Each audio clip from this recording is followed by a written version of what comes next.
வணக்கம். சிறகடிக்க ஆசை சீரியலில் இனி என்ன நடக்க போகுது அப்படின்னு தான் பார்க்க போகிறோம். இங்கே முத்துவும் மீனாவும் உட்காந்து பேசிகிட்டு இருக்காங்க. ஏங்க, இந்த டெக்கரேஷன் வேலைக்கு 2,00,000 சொல்லியிருக்கேன். ஆனால் எப்படினாலும் 1,50,000 செலவு வந்துடுங்க. ஒரு 50,000 நம்மளுக்கு கண்டிப்பாக லாபம் வரதான் செய்யும். பூ விலை திடீர்னு குறைஞ்சிருக்குங்க அப்படிங்கிறாங்க மீனா. ரொம்ப சந்தோஷம்தான். சரி ரைட்டு, அட்வான்ஸ்லாம் கொடுக்கணும்ல அப்படிங்கன்னா, ஆமாங்க கிளம்புவோமா அப்படிங்கிறாங்க. சரி ரைட்டுன்னு கிளம்பி போகிறாங்க. இங்கே பார்வதி வராங்க வீட்டுக்கு. என்ன மீனா, உனக்கு பெரிய ஆர்டர் ஒன்று வந்திருக்காமே அப்படிங்கிறாங்க. என்னத்த அதுக்குள்ளே எங்கள் அம்மா சொல்லிட்டாங்களா அப்படிங்கிறாங்க. பிறகு இங்கே என்ன நடந்தாலும் உங்கள் அம்மா எனக்கு சொல்லிடுவாளா, எனக்கு மட்டுமா சொல்லுவா அப்படிங்கிறாங்க. அத்தை எல்லாமே தெரியும், ஏன் அந்த சிந்தாமணிக்கு எங்கள் அம்மா சொல்லியிருப்பாங்க அப்படிங்கிறாங்க. கொஞ்சம் சுதாரணமாக இருங்கப்பா, அந்த சிந்தாமணியும் உங்கள் அம்மாவும் என்னெல்லாமோ பண்ணுதாவா, என்ன உங்கள் தொழிலை கெடுக்கிறதுக்கு எனக்கு மனசு கேட்கல. அதனால தான் சொல்லுதேன். என் வீட்டில் வச்சு தான் அவங்க பிளான் பண்ணுதாங்க. எனக்கு உங்கள்கிட்ட ஃபோனில் சொல்ல முடியல என்ன, ஆனாலும் மனசு கேட்கல. கொஞ்சம் கவனமாக வேலை செய்யுங்கப்பா அப்படிங்கிறாங்க. சரி இதை பார்த்துக்குறோம் அப்படின்னு சொல்லிட்டு கிளம்பி போகிறாங்க. என்ன பார்வதி, அவங்ககிட்ட ஏதோ சொன்னேன் என்ன அப்படிங்கிறாங்க. என்ன, நான் வந்துருக்கேன், நீங்கள் உங்கள் பாட்டில் போகிறீங்களான்னு கேட்டேன் அப்படிங்கிறாங்க. அப்படியா, சரி வா, உனக்கு நான் ஏதாவது பண்ணித்தரேன் அப்படிங்கிறேன். விஜயா எனக்கு ஒன்றும் வேண்டாம் அப்படிங்கிறாங்க. மீனா பண்ணது தான் வா அப்படிங்கிறாங்க. அப்போ நான் சாப்பிட்றேன் அப்படின்னு சொல்லிட்டு சாப்பிட்றாங்க. என் சாப்பாடெல்லாம் நீ முன்னாடி சாப்பிட்டது இல்லையோ அப்படிங்கிறாங்க. விஜயா, நீ பண்ண சாப்பாடாக சாப்பிட்ருக்கேன் மீனா வரதுக்கு முன்கூட்டி. ஆனால் மீனா வந்த பிறகு அவள் கொடுத்த சாப்பாடை சாப்பிட்டுட்டு வேறு சாப்பாடு எனக்கு பிடிக்க மாட்டேங்குது. ஏன், நான் சமைக்கிறதே எனக்கு பிடிக்க மாட்டேன்னா பார்த்துக்கோ, ஏன் அந்தளவுக்கு அந்த பிள்ளை சமைக்குது அப்படிங்கிறாங்க. ஆமாம் ஆமாம், 2,00,000 பெரிய வேலை வந்துட்டு சொல்லி பீத்திட்டு அலைகிறாங்க. எங்கேயோ அட்வான்ஸ் கொடுக்குறது போதுங்க அப்படிங்கிறாங்க. விஜயா, அவங்க 2,00,000 அவங்களுக்கு பெரிய வேலை தான். என்ன, அதாவது 50,000 வேணும் கிடைக்கணும் அப்படின்னா ஒரு ஆளுங்க மாதம் கணக்கில் வேலை பார்க்கணும். இப்போ ஒரு பெரிய ஒரு அதிகாரியாக இருந்தாலும் 50,000 சம்பளம் தான் வரும். ஆனால் மீனாவுக்கு நைட்டு மட்டும் பார்க்குற வேலைக்கு 50,000 வருமானம் வருதுன்னா, இதே மாதிரி மாதத்தில் 10 வேலை தொடர்ந்து வருதுன்னு வச்சுக்க, 50,000 மணிக்கே வச்சுக்க என் வருமானத்தை. எவ்வளோ ஆச்சு அப்படிங்கிறாங்க. 5,00,000 ஆச்சு அப்படிங்க. பிறகு ஏர் பெரிய ஆள் அப்படிங்கிறாங்க. அவளாம் பெரிய ஆள் கிடையாது, ஏமாம் பெரிய பிஸ்னஸ் மேன் அப்படிங்கிறாங்க. நீ என்றைக்கும் மனோஜை விட்டு கொடுக்க மாட்டேன், தெரிஞ்ச விஷயந்தான். ஆனாலும் யதார்த்தத்தை நீ புரிஞ்சு தானே ஆகணும். மீனாவும் முத்துவும் நல்லா தான் உழைக்க தான் போகிறாங்க. அவன் கார் சொல்லி கொடுக்கறத என் பக்கத்து வீட்டில் கேட்காங்க. அந்த பையன் உங்களுக்கு தெரிஞ்ச தம்பி தானே, குறைஞ்ச ஃபீஸ் வாங்க சொல்லுங்கள் வைங்கன்னு சொல்லிட்டு. இந்த மீனா டெக்கரேஷன் வேலையும் பூ வேலையும் அசத்துன்னு அசத்துதா. இந்த முத்து டிரைவர் தொழிலும் பார்த்து இந்த கார் ஓட்டையும் சொல்லிக் கொடுக்கான். இது எவ்வளோ பெரிய விஷயம். எல்லாராலையும் ஒரு வேலை செய்ய முடியல, அவங்க 2-3 வேலை செய்தாங்கன்னா அவங்க பெரிய விஷயம் தானே. அடுத்தாப்புல மீனா ஏதோ ஒரு பிஸ்னஸ் பண்ண போகிறா, வைக்க போகிறான்னு பேச்சு அடிபடுது அப்படிங்கிறாங்க. என்ன சொல்லுது அப்படிங்கிறாங்க. ஆமாம், மீனா வேறு ஏதோ பிஸ்னஸ் பண்ண போகிறாளாம் அப்படிங்கிறாங்க. உண்டான வேலையை பார்க்கறதுக்கே அவட்ட பணம் கிடையாது அப்படிங்கிறாங்க. என்ன சரி, என்ன இப்படி சொல்லிக்கிட்டு இருக்கு, அது அவங்க பட்ஜெட்டை செய்வாங்க அப்படிங்கிறாங்க. செய்வாங்க, அவங்க புராணம் பார்க்க வேண்டாம், நான் பார்த்துக்கிட்டதேன், நீ சாப்பிடு அப்படின்னு சொல்லிட்டு சாப்பாடெலாம் கொடுக்குறாங்க. சாப்பிட்டு முடிச்சுட்டு, சரி விஜயாவா, நீ துணி கடைக்கு போகணும் தானே சொன்னால் தான் வந்திருக்கேன் அப்படிங்கிறாங்க. அந்த 2 பேரும் கிளம்பி துணி கடைக்கு போகிறாங்க. அங்கே சிந்தாமணி வந்துடுறாங்க. மாஸ்டர், உங்களுக்கு பிடிச்ச மாதிரியான என்ன சேலை எந்த அமௌண்ட்டில் எடுக்கணும்னாலும் எடுங்க அப்படிங்கிறாங்க. என்ன விஜயா, நீ சேலை எடுக்கணும்னு சொன்னேன், இங்கே என்னென்னா சிந்தாமணி வந்து நிற்காங்க அப்படிங்கிறாங்க. சிந்தாமணி தான் எனக்கு பார்ட்டி வைக்கணாங்க அப்படிங்கிறாங்க. பார்ட்டியா அப்படிங்கிறாங்க. ஆமாம், மீனா வேலையை நாங்கள் 2 பேரும் சேர்ந்து கெடுக்க போகிறோம். அப்போ கெடுக்கும்போது எனக்கு ஏதாவது ஒரு ஆதாயம் வரணும்னு சொன்னேன். அதனால் உங்களுக்கு எத்தனாயிரம் ரூபாய்க்குனாலும் சேலை எடுத்துக்கோங்க, பட்டு சேலைன்னு சொல்லியிருக்காங்க. நான் ஒரு 50,000 எடுக்க போகிறேன் அப்படிங்கிறாங்க. விஜயா, அவனை கொஞ்சமாவது மனசாட்சி இருக்கா? அந்த பிள்ளைகளும் ரொம்ப கஷ்டப்படுதுவேன், அதுபோக தன்னம்பிக்கையாக உழைக்குவேன், அது முன்னேறி வரட்டும், அதுபோல் கெடுக்காத அப்படிங்கிறாங்க. மாஸ்டர், என்ன மாஸ்டர் உங்கள் ஃப்ரெண்டு இப்படிலாம் பேசுகிறாங்க அப்படிங்கிறாங்க. இவன் இப்படி தான் பேசிகிட்டு இருப்பா, ஆனால் நம்ம சைடில் தான் நிற்பா, என்னத்தை பேசினாலும் அந்த சைடுக்கு போக மாட்டேன் எனக்கு தெரியும், வாங்க நம்ம சேலை எடுப்போம் அப்படின்னு சொல்லிட்டு ஒரு 50,000 மேலே சேலை எடுக்கிறாங்க. மாஸ்டர் எடுங்க பார்த்துக்கலாம், ஒன்றும் பிரச்சனை இல்லை அப்படிங்கிறாங்க. 75,000 சேலை எடுத்துடுறாங்க. பார்வதி, உனக்கும் சேலை எடுத்துக்க, சிந்தாமணி அதான் செலவு பண்ணுவாங்க அப்படிங்கிறாங்க. எனக்கு அடுத்தவங்க உழைப்பில் வேண்டாம் விஜயா அப்படின்னு சொல்லிட்டு சொல்கிறாங்க. மாஸ்டர் வாங்க சாப்பிடுவோம் அப்படின்னு சொல்லிட்டு ஒரு இடத்துல பிரியாணி சாப்பிட்டுருக்காங்க. அப்போ சாடமாக சொல்கிறாங்க. விஜயா, அவங்களுக்கு நீங்கள் வேலை வாங்கி கொடுத்துருக்கீங்க மீனாவுக்கு, மீனா அந்த வேலையை சக்ஸஸ்ஃபுல்லாக பண்ணிட்டா அப்படிங்கிறாங்க. அதை எப்படி செய்ய விட மாட்டேன், செய்யவே விட மாட்டேன். மீனாவை ஏற விட்டு தான் நொறுக்கணும்னு வச்சுருக்கேன். என்ன, முதல்ல நான் பண்ணா அப்படின்னு என்ன ஆகும்னா, எனக்கு அவளை ஜெயிக்க முடியாமல் நானாக விட்டு கொடுக்க மாதிரி ஆகும். வேலையும் கொடுத்து அந்த வேலையை செய்ய விடாமல் ஆக்கி அந்த ஃபீல்ட்லேருந்தே ஓட விட்டோம்னு வச்சுக்கோங்க, யாரும் வேலை கொடுக்க மாட்டாங்க. ஏன்னா அவளுக்கும் நம்மளாம் பெரிய ஆள் கிடையாது, நம்ம அசிங்கப்பட்டோம் அந்த தொழில் பண்ணக்கூடாதுன்னு அவளுக்கே தெரியணும். அவன் புருஷனுக்கு சப்போர்ட்டு தானே ஆடுதா என்ன, அதையும் நான் வந்து நொறுக்கி காட்டுதேன் அப்படிங்கிறாங்க. சிந்தாமணி நீங்கள் இதை செஞ்சு காட்டிடுங்க, ஏன்னா வீட்லேயே அவளை முடக்கி வைக்கணும், அவள் வீட்டை விட்டு வெளில போகிறதுனால என்னை மதிக்கிறதே இல்லை அப்படிங்கிறாங்க. உன்னை பார்வதி சொல்கிறாங்க, விஜயா எந்த இடத்துல மீனா உன்னை மதிக்கலை சொல்லு, அவங்க எது பண்ணாலும் உன்னை வச்சு தான் பண்ணுறாங்க. ஏன் அந்த பிள்ளை பூக்கடை வைக்கும்போது கூட உன் பேரை தானே வச்சுச்சு, அந்த நடமாடும் பூக்கடை கூட யார் பேரில் வச்சுச்சு சொல்லு, எல்லாமே உன் பேரில் தான் வைக்கணும்னு தான் அது பண்ணும். ஆனால் நீ வந்து அந்த பிள்ளை உன்னை மதிக்கலை வைக்கலைன்னு பேசிகிட்டு இருக்க, அப்படிலாம் பேசாத, அது சின்னஞ்சிறுசுக அப்படின்ட்டு இருக்காங்க. பார்வதியம்மா நீங்கள் உங்கள் ஃப்ரெண்டுக்கு விசுவாசமாக இருங்க அப்படிங்கிறாங்க. ஏம்மா சிந்தாமணியம்மா நான் சொல்லுதும் தப்பாக நினைக்காதீங்க, நீங்கள் உங்கள் தொழிலில் விசுவாசமாக இருந்தால் உங்களை யாருமா ஜெயிக்க முடியும், நீங்கள் தொழிலில் விசுவாசமாக இல்லைன்னு அர்த்தம். மீனாகிட்ட பெரிய பொருளாக தான் எதுவும் இல்லை, ஆனாலும் உங்களுக்கு வந்து டஃப் கொடுக்காங்க அப்படின்னா மீனாவோட தொழில் திறமை அவரோட நேர்மை எல்லாமே அதில் இருக்குது. நீங்கள் அதே மாதிரி பண்ணுங்கள், நீங்களும் ஜெயிக்கலாம் அப்படிங்கிறாங்க. பார்வதியம்மா அந்த தொழிலில் நான் 30 வருஷம் கொடி கட்டி பிறந்தேன் அப்படிங்கிறாங்க. கொடி கட்டி பிறந்தீங்க, அதற்குள்ள ஆள் வரலை, இப்போ மீனா வந்துட்டா, அதனால தானே உங்களுக்கு வந்து இப்போ வந்து பிரச்சனை அப்படிங்கிறாங்க. என்ன மாஸ்டர் இவங்க வந்து நம்மளுக்கு எதிராகவே பேசிகிட்டு இருக்காங்க அப்படிங்கிறாங்க. பார்வதி உனக்கு வேணா சொல்லு, சிந்தாமணின்ட்டு கேட்டு உனக்கு கமிஷன் வாங்கி தரேன், அதனால் அமைதியாரு அப்படிங்கிறாங்க. எனக்கு யார் கமிஷனும் தேவையில்லை, இந்த பிரியாணி சாப்பிட்டது கூட நான் பணம் கொடுத்துட்றேன், சிந்தாமணி அம்மா கொடுக்க வேண்டாம் அப்படின்னு சொல்லிட்டு கல்லால் பணம் கட்டிட்டு ஆட்டோ பிடிச்சி போயிடுறாங்க. என்ன மாஸ்டர் உங்கள் ஃப்ரெண்டு அவங்க பாட்டில் போகிறாங்க அப்படிங்கிறாங்க.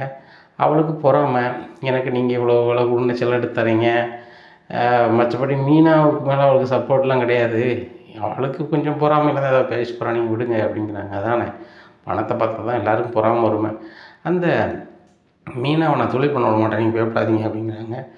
மீனாவுக்கு நீங்கள் தொழில் கொடுக்கன்னு சொன்னோன்னே எனக்கு ஒன்றும் ஓடலை, அவள் தொழிலை கெடுக்கணும்னு பேசிகிட்டு இருந்த இந்த சிந்தாமணியை கொடுத்தாங்கன்னு சொல்லிட்டு நீங்கள் இப்படிலாம் ஏதாவது பண்ணுவீங்க அப்படின்னு எனக்கு தெரியாது, இது நல்லா தான் இருக்குது, நீங்கள் என்ன பண்ண போகிறீங்கன்னு சொல்லி நான் பரபரப்பாகவே எதிர்பார்த்துட்டே இருக்கேன், ஏதாவது பண்ணுங்கள். மாஸ்டர் நீங்கள் எப்போ வீட்டுக்கு போவீங்க அப்படிங்கிறாங்க. ஆட்டோ பிடிச்சி தான் போகணும் அப்படிங்கிறாங்க. மாஸ்டர் நீங்கள் எதுக்கு ஆட்டோ பிடிச்சி போகணும், என்கிட்ட லட்சக்கணக்கு மதிப்பில் கார் வாங்கி விட்டுருக்கேன், அந்த காரில் போவோம் 2 பேரும் அப்படிங்கிறாங்க. சரி ரைட்டு அப்படின்னு சொல்லிட்டு அவங்க கார்லேயே கொண்டு வீட்டுக்கு முன்னாடி இறக்கி விடுவாங்க. அப்போ அதை பார்க்குறாங்க ரோகிணி. ஆண்டி இது யார் கார் அப்படிங்கிறாங்க. என்னோட ஸ்டூடெண்ட் கார் தான், நேரம் நடம் பிடிக்காங்களே சிந்தாமணி அவங்க தான், எனக்கு எவ்வளோ 50,000 ரூபாய்க்கு மேலே மதிப்பில் எனக்கு பட்டு சேலை எடுத்து தந்திருக்காங்க அப்படிங்கிறாங்க. அப்படியே ஆண்டி அப்படிங்கிறாங்க. வாங்க காமிக்கிறேன் அப்படிங்கிறாங்க. அது எப்படி ஆண்டி இவ்வளோ விலைக்கு சும்மா வாங்கி தருவாங்க அப்படிங்கிறாங்க. என் ஃப்ரெண்டு அவங்க அவங்களுக்கு நல்லா சொல்லிக் கொடுக்கணும்ல, அதான் சந்தோஷத்தில் வாங்கி கொடுக்காங்க அப்படிங்கிறாங்க. அப்படியே ஆண்டி அதானா அப்படிங்கிறாங்க. அது மட்டும் இல்லாமல் பாவம்கிட்ட சொல்கிறேன் அப்படிங்கிறாங்க. என்ன ஆண்டி அப்படிங்கிறாங்க. கதவை சாத்து அப்படிங்கிறாங்க. என்ன ஆண்டி என்னாச்சு அப்படிங்கிறாங்க. அந்த மீனா 2 லட்ச ரூபாய்க்கு பெரிய வேலை வந்திருக்கு அப்படி இப்படின்னு சீன் போட்டுட்ருக்காருல்ல, அந்த வேலை கிடைச்சதே அந்த சிந்தாமணி வச்சு தான் அப்படிங்கிறாங்க. என்ன ஆண்டி நீங்களும் சிந்தாமணியும் சேர்ந்து தான் வேலை வாங்கி கொடுத்தீங்களா அப்படிங்கிறாங்க. நான்லாம் சேர்ந்து வாங்கி கொடுக்கலாமா, அந்த வேலையை எப்படியாவது வைக்கணும்னு சொல்லி அந்த சிந்தாமணி நினச்சிட்டு இருக்காங்க. சிந்தாமணி ஒரு பிளான் பண்ணி அது தான் அந்த வேலை வாங்கி கொடுத்துருக்காங்க. மீனா இன்னும் அந்த தொழில் பக்கமே வரக்கூடாது, வீட்லேயே முடங்கி இருக்கணும் அப்படிங்கிறதுக்காக எல்லா வேலையும் அவங்க செஞ்சு வச்சுருக்காங்க. நானும் அவங்களுக்கு சப்போர்ட்டாக இருக்கேன் அப்படிங்கிறதுனால தான் வந்து எனக்கு இந்த பட்டுச்சேலை எடுத்து கொண்டு போயிருக்காங்க. உண்மையிலே சிந்தாமணி அம்மாவுக்கு செம்ம வசதி, ஆனால் என்கிட்ட வந்து நடனம் படிக்கணும்னு அவங்களுக்கு அவசியம் இல்லை, ஆனால் என் திறமை எனக்கு இருக்கிறதுனால என்கிட்ட வந்து படிக்காங்க. இந்த மீனாவும் முத்து வந்து அவங்களெலாம் இது தொழில் பண்ண முடியுமா, அவங்ககிட்ட பல கோடி ரூபா இருக்குது, இவங்ககிட்ட ₹1 கூட கிடையாது. 2 லட்ச ரூபாவுக்கு ஏதோ பெரிய வேலை வந்து நிறுத்திட்டாங்க. அந்த சிந்தாமணி அம்மா என்னெல்லாமோ பண்ணி வேலையை ஒன்றுலாமல் ஆக்க போகிறாங்க, என்னென்னு பாருங்கள் அப்படிங்கிறாங்க. உடனே அப்படி பண்ணணும் ஆண்டி, அப்படி பண்ணால் தான் அந்த மீனாவோட கொட்டமும் அந்த முத்துவோட கொட்டமும் அடங்கும். பார்த்தீங்கள எப்போ பார்த்தாலும் என் வீட்டுக்காரையும் என்னையும் எதையாவது குறை பேசிகிட்டே இருக்காங்க. உங்களுக்கு பிடித்தமான பையன், உங்கள் பையன் இந்த வீட்டில் அதிகமாக படிச்சிருக்கிறாரு, பெரிய பிஸ்னஸ் பண்ணுறாரு, இதெல்லாம் பொறுத்துக்கிட முடியாத முத்து மீனாவும் என்னெல்லாமோ பேசுகிறாங்க ஆண்டி, அவங்க கண்டிப்பாக தொழில் பண்ணக்கூடாது, அதுக்கு நீங்கள் என்ன வேணாலும் பண்ணுங்கள், நானும் உங்களுக்கு சப்போர்ட் பண்ணுறேன் அப்படிங்கிறாங்க. கண்டிப்பாகம்மா, அந்த சிந்தாமணியும் அதுக்கு உழைக்காங்க, நானும் உழைக்கிறேன், நீனும் வந்துடு, நம்ம வந்து 3 பேரும் சேர்ந்து அந்த மீனா தொழிலை இல்லாமல் ஆக்கிடுவோம் அப்படிங்கிறாங்க. சரி ஆண்டி அப்படின்னு சொல்லிட்டு, ஆண்டி சாப்பிட்றீங்களா அப்படிங்கிறாங்க. என்னம்மா சமைக்க போகிற அப்படிங்கிறாங்க. இல்லை ஆண்டி நான் வந்து வரும்போதே வந்து பீஸா வாங்கிட்டு வந்தேன், நம்ம ஆளுக்கு பதியே சாப்பிட்லாம் அப்படிங்கிறாங்க. ஏம்மா மனோஜும் நல்லா சாப்பிடுவான் பீஸானா, 3 பங்காக போடு, எனக்கு ஒன்று தா அப்படிங்கிறாங்க. இங்கே பீஸா சாப்பிட்டுட்ருக்காங்க. சாப்பிட்ருக்கும் விஜயாவுக்கு ஒரு மாதிரி இருக்குது, வயித்தால போகுது. அப்போ அண்ணாமலை, என்ன விஜயா என்ன செஞ்சிட்ருக்க அப்படிங்கிறாங்க. ஏங்க முடியலை, என்ன செய்யணும்னு தெரில அப்படிங்கிறாங்க. என்ன சாப்பிட்ட அப்படிங்கிறாங்க. இல்லைங்க ரோகிணி தான் பீஸான்னு சொல்லி ஒன்று வாங்கிட்டு வந்தோம், அதான் சாப்பிட்டேன் அப்படிங்கிறாங்க. விஜயா, நம்மளுக்கு கிட்டத்தட்ட 55 வயசை தாண்டி போய்கிட்டு இருக்கு. இந்த வயசில் போய் செமிக்கக்கூடிய உணவில் தான் சாப்பிட்ணும். என்ன ருசிக்கு ஆசைப்பட்டு எனக்கு தேவை சாப்பிட்டு இப்படி கிடக்கூடாது அப்படிங்கும்போது, ஏங்க எனக்கு முடியலை, உங்கள் கருத்தெல்லாம் சொல்லுதை விட்டுட்டு என்ன ஆஸ்பத்திரிக்கு கூப்பிட்டு போங்க அப்படிங்கிறாங்க. உடனே சரி சரி நான் முத்துக்கு கால் பண்ணுறேன் அப்படின்னு சொல்லிட்டு முத்துக்கு கால் பண்ணுறாங்க. டே முத்து எங்கே இருக்குது அப்படிங்கிறாங்க. அப்போ நாங்கள் வந்துட்டு மீனா வேலை விஷயமா வந்து அக்காமாரை பார்க்க வந்திருக்கோம்பா அப்படிங்கிறாங்க. அப்படியா, சரி ரைட்டு, அதை முடிச்சுட்டு இங்கே வா, வீட்டுக்கு வா, அம்மாவுக்கு உடம்பு சரியில்லை அப்படிங்கிறாங்க. சரி உடனே வரேன்பா அப்படின்னு சொல்லிட்டு, அக்கா போயிட்டு வரோம் கிளம்புறோம் அப்படின்னு சொல்லிட்டு வந்துடுறாங்க. என்னப்பா என்னாச்சு அப்படிங்கிறாங்க. என்னமோ தெரிலடா, உங்கள் அம்மா வந்து இந்த ரோகிணி கொடுத்தான்னு சொல்லி பீஸா ஏதாவது சாப்பிட்டுச்சான் அப்படிங்கிறாங்க. ஏன்ப்பா அவங்களுக்கு வயசான காலத்தில் தேவையில்லாத வேலை அப்படின்ட்டு ரோகிணி வராங்க. என்ன அங்கிள் என்னாச்சு அப்படிங்கிறாங்க. அம்மா ஏதோ நீ பீஸா எதுவும் கொடுத்தியா, அதை வந்து வயிற்றுக்கு சரி பிடிக்கல போல அப்படிங்கிறாங்க. ஆமாம் ரோகிணி, எனக்கு பிடிக்கல, நீங்களும் சாப்பிடாதங்க அப்படிங்கிறாங்க. ஆண்டி நான் சாப்பிட்டேனே, எனக்கு ஒன்றும் ஆகலையே அப்படிங்கிறாங்க. உடனே முத்துடி பார்க்குறாரு. பரவாயில்லம்மா, வேறு எதுவும் போட்டு கொடுத்தீங்களா அப்படிங்கிறாங்க. என்ன முத்து வாய்க்கு வந்ததெல்லாம் பேசிகிட்டு இருக்கீங்க அப்படிங்கிறாங்களே, 2 பேரும் சாப்பிட்ருக்கீங்க, எங்கள் அம்மாவுக்கு ஒன்றும் இதாக அப்படி ஆயிடுச்சு, உங்களுக்கு ஒன்றும் ஆகலைன்னா அப்படிங்கிறாங்க. டே முத்து, வயசாகிடலடா மம்மிக்கு தெரியணும் அப்படிங்கிறாங்க. உடனே விஜயா சொல்கிறாங்க, எனக்கு என்னங்க வயசாகிடுச்சு, கம்மியான வயசு தான், குடல் சரியில்லை, அதுக்கு நான் என்ன செய்வேன் அப்படிங்கிறாங்க. எப்படி விஜயா பேசுவா, இப்போ எப்படி பேசுகிறா, அதே முத்து கூப்பிட்றா அப்படின்னு சொல்லிட்டு நேராக ஆஸ்பத்திரி கூப்பிட்டு போகிறாங்க. அங்கே போய் செக் பண்ணி பார்க்குறாங்க. செக் பண்ணி பார்த்துட்டு, ஏம்மா சாப்பிட்ட பீஸாவில் தான் பிரச்சனை, அது கெட்டு போயிருக்கு உங்களுக்கு, அதை நீங்கள் சாப்பிட்ருக்கீங்க அப்படிங்கிறாங்க. இங்கே ரோகிணி சொல்கிறாங்க, நானும் தான் சாப்பிட்டேன் அப்படிங்கிறாங்க. ஏம்மா அவங்களுக்கு வயசு கம்மின்னொன்னே இப்போ தெரியல, ஆனால் கண்டிப்பாக வந்து அதோட இது இருக்கும், அதை வந்து கண்டிப்பாக வெளியேற்றணும் சீக்கிரம், அந்த அம்மாவுக்கு நாங்கள் ஒன்று கொடுத்து வெளியேற்றிட்டோம், உங்களுக்கு வெளியேற்றணும் அப்படிங்கிறாங்க. சரி டாக்டர் அப்படின்னு சொல்லிட்டு இங்கே ரோகிணிக்கும் அதுக்குள்ளே வேலை நடக்குது. அங்கே மனோஜ் வீட்டுக்கு வந்தோன்னே பீஸா பார்த்தோன்னே வாயை பொழுதுட்டு அதையும் தின்றாரு. அவருக்கும் சரியான வயிற்று போக்கு. அவர் ஒரே பாத்ரூம் போக வைக்க அந்த மாதிரி போயிட்டுருக்கு. ஒன்றும் முடியாமல், ரொம்ப முடியாமல் முத்துக்கு கால் பண்ணிட்டு, முத்து எங்கடா இருக்க அப்படிங்கிறாங்க. டேய் ஆஸ்பத்திரியில் இருக்கேன் அப்படிங்கிறாங்க. என்னடா யாரையும் கொண்டு போயிருக்கியா, எனக்கு முடியலடா, என்னைய கூப்பிடவாடா அப்படிங்கிறாங்க. எப்போ முத்து மனோஜ் இப்படி ஃபோன் பண்ணுறான்பா அப்படிங்கிறாங்க.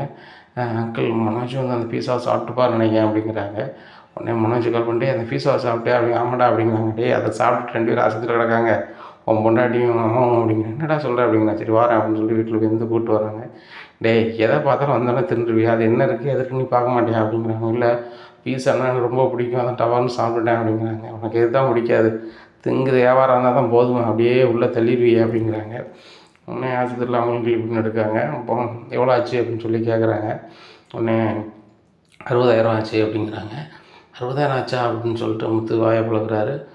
டே மனோஜ் பில் கட்டிடு அப்படிங்க. நான் எங்கடா பில் கட்டணும் அப்படிங்க. டே உங்கள் அம்மா, உன் வீட்டம்மா, நீ 3 பேருக்கு சேர்ந்தா 60 கொடு, நான் தான் அம்மா மேலே அதிக பாசம் வச்சுருக்கேன் அப்படி இப்படின்னு சொல்லுவல, என்னால் உருட்டி பரட்டி இதில் கட்ட முடியும். ஆனால் வந்து நான் என்ன சொல்லுவேன், ஆஸ்பத்திரி நீ கேட்டு தானே பணம் கட்டுன்னு சொல்லுவேன், போன வாட்டி அப்படி தானே சொன்னேன், கட்டு அப்படிங்கிறாங்க. வேறு வழி இல்லாமல் 60,000 கட்டி வீட்டுக்கு வராங்க. முத்து சொல்கிறாரு, வண்டி வாடகை 1000 தந்துடு, உன் பொண்டாட்டிக்கு அம்மாவுக்கு நான் ஃபீஸ் போடலை, உனக்கு மட்டும் தான் போட்டிருக்கேன் அப்படிங்கிறாங்க.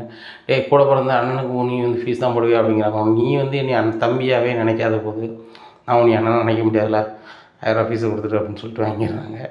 இங்கே ரவி சொல்கிறாரு, டே மனோஜ் நீ சின்ன பையன் கிடையாது, ஒரு பொருள் இருக்குன்னா அது வந்து எதுக்கு இருக்குதுன்னு கேட்டுட்டு சாப்பிட வேண்டியதானே, நீ வாங்கலை, இன்னொரு ஆள் வாங்கியிருக்கு, இதில் இருக்குதுன்னு சொல்லி அன்றைக்கி ஒரு ஃபோன் பண்ணி கேட்டு சாப்பிட்ருக்கலாமே, அவங்களுக்கு இப்படி ஆகிருக்குன்னா சொல்லியிருப்பாங்கள்ல, இந்த வீண் செலவும் கஷ்டமும் பட்டிருக்க வேண்டாம்ல அப்படிங்கிறாங்க. ஏய் ரவி, அவன் எவ்வளோ சொன்னாலும் கேட்க மாட்டான், அந்த மனோஜ் தான் நமக்கு சின்ன வயசுலேருந்து தெரியுமே, ஒரு பழம் தான் இருக்குன்னா நம்ம ஒரு இடத்துல டபார்னு சாப்பிடணும்னு நினைப்பான், அவனுக்கு அது கிடைக்கணும், அடுத்தவங்களுக்கு கிடைக்கல, அதெல்லாம் அவன் நினைக்கவே மாட்டான், அப்படி தானே, அதனால் இப்படி ஆயிடுச்சு அப்படின்னு. டேய் நீ கருத்து சொல்ல நேரம் மாட்டாங்க, எனக்கு முடியலடா, நான் போய் தூங்குறேன்டா அப்படின்னு சொல்லிட்டு தூங்க போயிடுறாங்க. என்னங்க இப்படி ஆயிடுச்சு அப்படிங்கிறாங்க. சரி மீனா, நம்ம நாளைக்கு காலையில் போய் அட்வான்ஸ் கொடுத்துருவோம் அப்படிங்கிறாங்க. சரிங்க அப்படிங்கிறாங்க. நேராக மறுநாள் காலையில் விடியுது.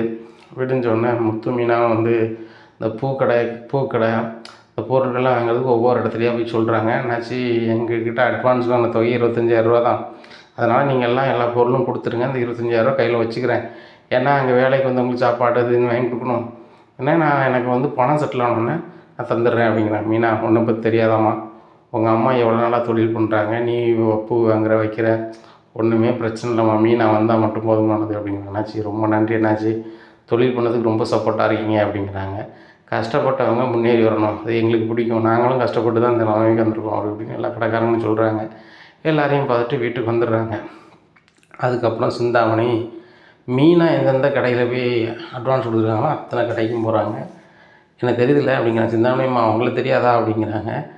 நீங்களாம் எங்ககிட்ட வாங்க மாட்டீங்களா, மொத்த மார்க்கெட்டில் வாங்குவீங்க அப்படிங்கிறாங்க.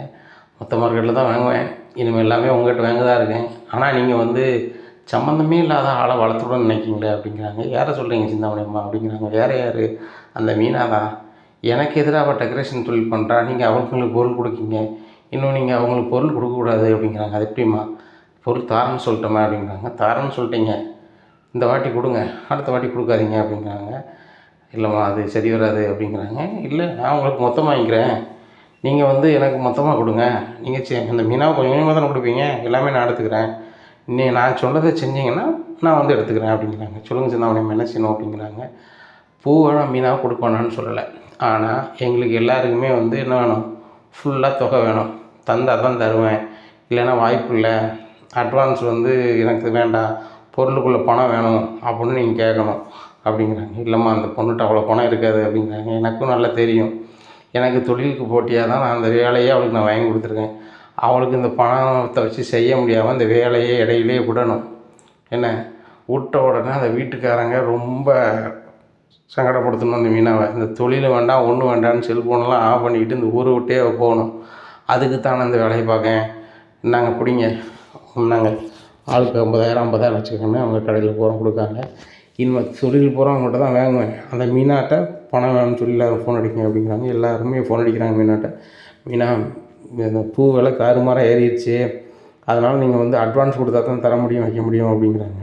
என்னென்ன இப்போ தானே ஒன்று கூட வேண்டாம்னு சொன்னீங்க, இப்போ என்ன இப்படி சொல்கிறீங்க அப்படிங்கிறாங்க. இல்லைம்மா சரி வராது, பொருளுக்கெல்லாம் கொடுத்தாங்கன்னு சொல்லி ஒருத்தர் கால் பண்ணுறாங்க. பணத்துக்கு என்ன செய்யணும்னு தெரியலன்னு சொல்லிட்டு மீனா முழிக்கிறாங்க. ஏன்னா வேலைக்கு வரவங்களுக்கு ஒவ்வொருத்தவங்களுக்கு 2,000 1000 கொடுத்துருக்காங்க. அவங்க கையில் கிட்டத்தட்ட ஒரு 16,000 தான் இருக்குது. இந்த 16,000 வச்சு என்ன செய்ய முடியும், பூக்காரங்க அந்த மொத்த இதுக்கெலாம் கேட்குறாங்களே அப்படின்னு சொல்லிட்டு மீனா ரொம்பவே மனவாட்டமாக இருக்காங்க. அப்போ முத்து கேட்குறாரு, என்னாச்சு மீனா அப்படிங்கிறாங்க. ஏங்க நம்ம முதல்ல அட்வான்ஸ் கொடுக்கும்போது ஒன்றுமே வேண்டாம்னு சொன்னாங்க, இப்போ எல்லோரும் ஒன்போல் பணம் வேணும்னு கேட்குறாங்க, என்ன சின்ன ஒன்றும் புரியலைங்க அப்படிங்கிறாங்க. ஒன்றும் பிரச்சனை இல்லை மீனா, பார்த்துக்கலாம் அப்படிங்கிறாங்க. எப்படிங்க பார்க்க முடியும், நம்மகிட்ட தான் பணம் இல்லையே, பேசாமல் அந்த உண்டியில் உள்ளதை எடுத்துடலாமா மீனா அப்படின்னு சொல்லி முத்து கேட்குறேங்க.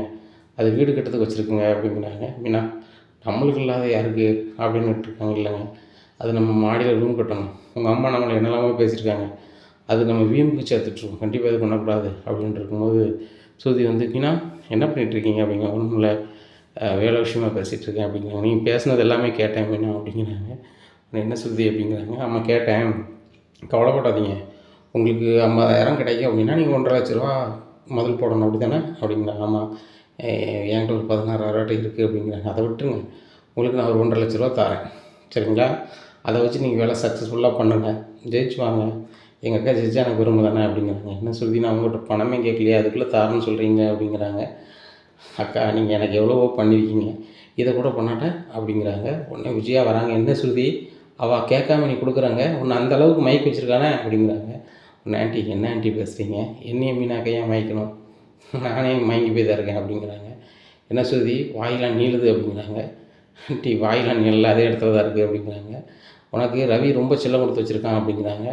ஆமாம் ஆண்டி நீங்கள் வேணால் கொஞ்சம் செல்லம் கொடுங்களேன் அப்படிங்கிறாங்க. என்ன ஸ்ருதி பதில் பேசிகிட்டு இருக்க அப்படிங்கிறாங்க. ஆண்டி நீங்கள் பேசினா அதுக்கு நான் பதில் சொல்ல தானே கொடுக்க தானே செய்யணும், நீங்கள் பேசுகிற மொழியில் தானே நானும் பேசணும், அதுக்கேற்ற விடையை தானே தரணும் அப்படிங்கிறாங்க. என்னை முத்து சொல்கிறார், பிளக்குரல் கரெக்டாக பேசுகிற அப்படிங்கிறாங்க. டேய் நீனும் பொண்டாட்டி இந்த ஸ்ருதியை வந்து ஏமாற்றி பணம் வாங்கிட்டு இருக்கீங்க, அதை வாங்கிறதுக்கு அந்த புள்ள மனசு கொடுக்குற மாதிரி பேசுகிறீங்க அப்படி தானே, இவளுக்கும் கொஞ்சம் கூரில் பணக்கார பைத்தியமாக இருக்குது அப்படின்னோடனே ஆண்டி மரியாதையை பேசுங்க, ஆண்டி மரியாதையை பேசுங்க சொல்லி ஆண்டி குரல் வசத்துது அப்படின்னு சொல்லிட்டு கையை வாங்க போகிறாங்க. ஆண்டி நீங்கள் கை வாங்கினா எங்கேயும் பார்த்துட்ருக்குமா அப்படிங்கிறாங்க. என்ன செய்வா அப்படின்னு சொல்லி விஜயா கையை வாங்கினா கையை பிடிச்சி திருக்கி விஜயா கன்னத்தில் பலார்னு ஆர்வ பலாரில் அடிச்சிருந்தாங்க. இங்கே ஸ்ருதி ஆக்ரோஷமாக அவளத்த உடனே தோல் பிஞ்சிருது. இங்கே விஜயாவோட அம்மா அப்படின்னு சொல்லி விழுந்துடுறாங்க. பழக்கிறோம் விடு விடு விடு அப்படிங்கிறாங்க. அப்போ எல்லோரும் வந்துடுறாங்க. இது நடந்தது எல்லாமே அண்ணாமலை பார்த்துட்ருக்காங்க. பாருங்க இந்த ஸ்ருதிகிட்ட இல்லாத பொல்லாத இந்த முத்து மீனான்னு சொல்லி கொடுத்து என் மேலே கை நீட்ட வச்சுட்டாங்க அப்படிங்கிறாங்க. விஜயா நீங்கள் பேசுனது எல்லாத்தையுமே கேட்டேன், அந்த பிள்ளை பண்ணது எந்த தப்பும் கிடையாது, நீ எப்படி இந்த ஸ்ருதியை கை வாங்குறது, அவளுக்கு அவங்க அக்காளுக்கு ஹெல்ப் பண்ணணும்னு நினைக்காம பண்ணிட்டு போகிறான், உனக்கு இதுக்கு என்ன சம்மந்தம்? நீ நான் காசு கொடுக்க போறியா? இல்லை. அந்த மீனா வேலையை கெடுக்கிறதுக்கு என்ன வழியோ அதை வேணா நீ செய்வே அப்படிங்கிறாங்க. ஏங்க என்ன இப்படி பண்ணியிருக்காங்க, நீங்கள் என்னன்னு கேட்க மாட்டீங்களா அப்படிங்கிறாங்க விஜயா. ஸ்ருதி பண்ணது சரி தான். ஸ்ருதிமா நீ பண்ணது ரொம்ப கரெக்டுமா அப்படிங்கிறாங்க. அங்கிள் சாரி, ஏதோ ஆக்ரோஷத்தில் பண்ணிட்டேன் அப்படிங்கிறாங்க. கொடுமா பார்த்துக்கலாம் அப்படிங்கிறாங்க. ஸ்ருதி சிரிக்கிறாங்க. அண்ணாமலை செய்த செயலை பார்த்துட்டு விஜயாவுக்கு ரொம்பவே கடுப்பாயிருது. இந்த மீனா போகிற பக்கம் பார்த்தா அந்த சவாலில் ஜெயிச்சிருவாளா அப்படின்னு சொல்லிட்டு இங்கே விஜயா ரொம்பவே பதறாங்க. இனி என்ன நடக்கும் அப்படிங்கிறத பொறுத்து வந்து பார்க்கலாம். நம்ம சேனல் நீங்கள் கொஞ்சம் மறக்காமல் லைக் அண்ட் சப்ஸ்கிரைப் பண்ணுங்கள். நன்றி, வணக்கம்.